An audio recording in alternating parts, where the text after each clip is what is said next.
Res 124 garing 2024 garing Diskres Krimum tanggal 21 Mei 2024. Selanjutnya pemohon telah diperiksa sebagai tersangka sebagaimana berita acara pemeriksaan tersangka Peggy Setiawan alias Peron pertanggal 22 Mei 2024 dan tanggal 12 Juni 2024. Menimbang bahwa dari bukti P9, bukti T33, T34, dan T67 tersebut telah terbukti pemohon ditetapkan sebagai tersangka pada tanggal 21 Mei 2024 dan baru diperiksa sebagai tersangka besoknya pada tanggal 22 Mei 2024 dan dilanjutkan tanggal 12 Juni 2024. Menimbang bahwa hakim tidak sependapat dengan dalil termohon dan ahli dari termohon yang berpendapat untuk penetapan tersangka hanya dengan bukti permulaan yang cukup dan bukti yang cukup adalah minimal 2 alat bukti serta tidak harus adanya pemeriksaan calon tersangka terlebih dahulu.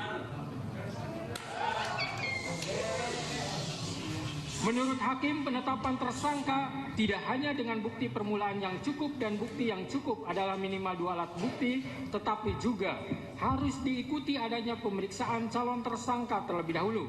Karena hal tersebut sudah jelas dan tegas termaktub dalam putusan Mahkamah Konstitusi nomor 21 garing PUU 12 Romawi garing 2014 tertanggal 16 Maret 2015.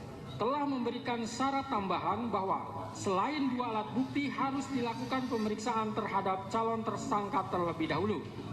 Di mana dalam pertimbangannya, Mahkamah Konstitusi menyebutkan bahwa agar memenuhi asas kepastian hukum yang adil, sebagaimana ditetapkan dalam pasal 28D ayat 1 Undang-Undang Dasar 1945 serta memenuhi asas lex serta dan asas lex stricta dalam hukum pidana, maka prasa bukti permulaan yang cukup dan bukti yang cukup sebagaimana ditentukan dalam pasal 1 angka 14, pasal 17 dan pasal 21 ayat 1 KUHP harus ditafsirkan sekurang-kurangnya 2 alat bukti yang termuat dalam pasal 184 ayat 1 KUHP dan disertai dengan pemeriksaan calon tersangkanya, kecuali terhadap tindak pidana yang penetapan tersangkanya dimungkinkan dilakukan tanpa kehadirannya in absentia.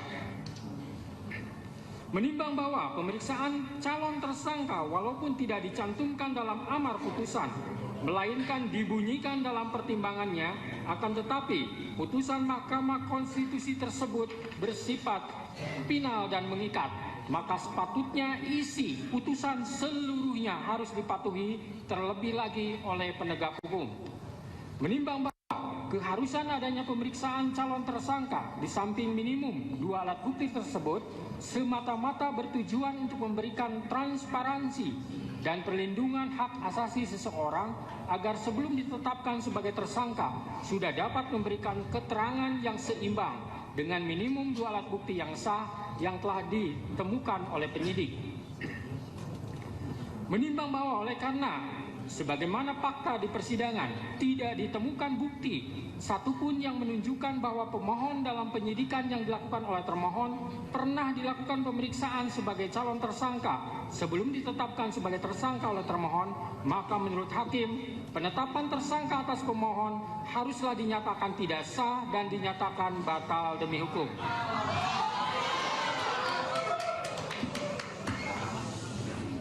Menimbang bahwa berdasarkan pertimbangan di atas, maka alasan-alasan permohonan pra-peradilan yang diajukan oleh pemohon haruslah dinyatakan beralasan menurut hukum dan patut dikabulkan. Menimbang bahwa oleh karena penetapan pemohon sebagai tersangka didasarkan pada penyidikan yang tidak sah, maka seluruh tindakan termohon terhadap pemohon menjadi tidak sah.